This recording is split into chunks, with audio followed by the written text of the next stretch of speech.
People sometimes question why, in almost every large city in the United States, there is an Italian parish under the title of Our Lady of Mount Carmel.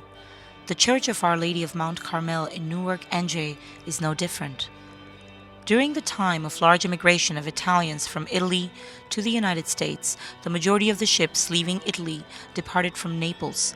With the fear of the unknown, many of these immigrants visited the shrine of Carmine Maggiore near the port of Naples, and many vowed to show in some way their gratitude to Our Lady of Mount Carmel for a safe voyage. Upon arrival in America, many began to live their lives in the new country. When the bishops saw the need of these Italian immigrants for a new parish, the people, along with their priests, asked to help them fulfill their promise to Our Lady before boarding their ship and to name the new church Madonna del Carmine. 120 years later, the love and devotion to Our Lady can still be seen in the parish affectionately called the Little Cathedral of Down Neck. When our people left Italy, right near the port of Naples is the largest basilica in honor of Our Lady of Mount Carmel, and that's called Carmine Maggiore. And when the Italians were leaving Italy by boat, they were leaving from that port.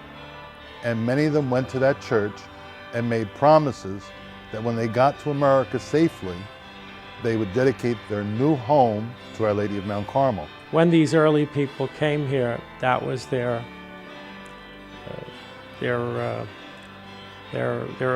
life was dedicated under the patronage of Our Lady of Mount Carmel. The thing is, they came on the boats from Naples. That was the port of embarkation for the New World. And before they left, of course, they would make a visit in a church that was on a hill overlooking the port, and that was also the Carmine, it was called. It is called, still there. That was the last thing they saw of the old country because there was no going back, very seldom. It was expensive and it was a horrible journey. Could last as long as a month on the waters. When they came here, the bishop, I believe, wanted to call it St. Joseph, but then they all made a cry that they wanted Mount Carmel, and that's the name that was placed on the parish when it was founded. Although her numbers have dwindled in the past 15 years, the traditions are still kept alive as stories are told and retold, keeping alive the memories of the good and bad, inspiring a new generation of devotees. As the older generations passed, children moved far away. A new breed of parishioners has come to call Our Lady home. The only thing is not good is not enough people. I know now the church is open because we can afford it to be open. If this continues, I don't know what's going to happen. People are getting old, a lot of people are passing away, a lot of people moved away, and we have a very few people participating in the parish now. It's sad because we don't have that many people anymore that attend Mass, even though we should have more people.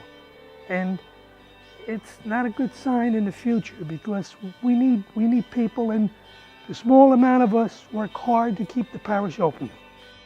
During the 20s to the 50s, there were Italian, Polish, German, and Irish in the area.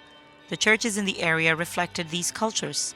It was a place in which to worship in your native language, be with friends and family of your culture. In the 50s and 60s, there was an influx of Latin and Spanish immigrants. The Italians and others left the area, leaving room for the new immigrant. People from all cultures come together many times during the year, not only for Mass, but to work together at numerous functions and fundraisers. It is at these functions that the cultures come together as a family, keeping old traditions alive and introducing these old traditions to the new generations. Stories of days gone by are told over and over, but never getting old, just better. Some of these stories are rib-splitting funny. Some stories will make you weep for days, and others are happy and then spiritual. We run a breakfast, we run a spiritual day at the rectory. We'll run rides to Padre Pio. We run rides to Our Lady of Mount Carmel up in Washington, New Jersey.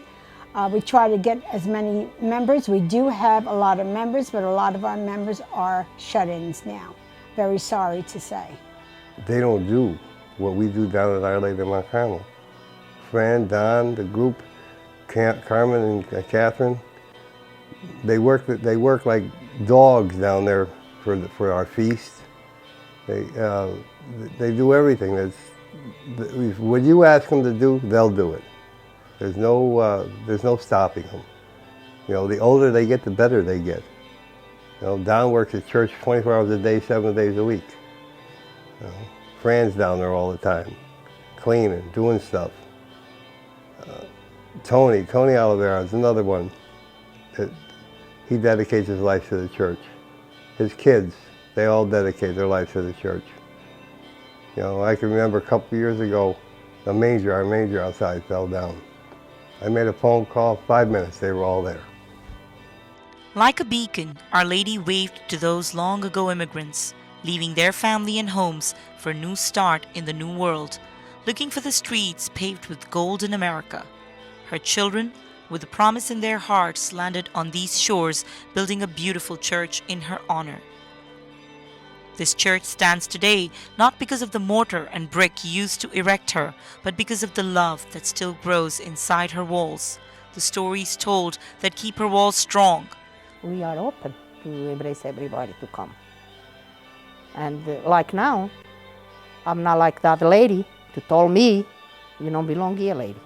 Because when I see somebody new, I always come to the back and wait for them.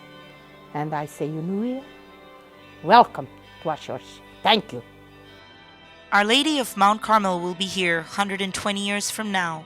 The face of those inside may be changing, but her love and the devotion of her children never wavering.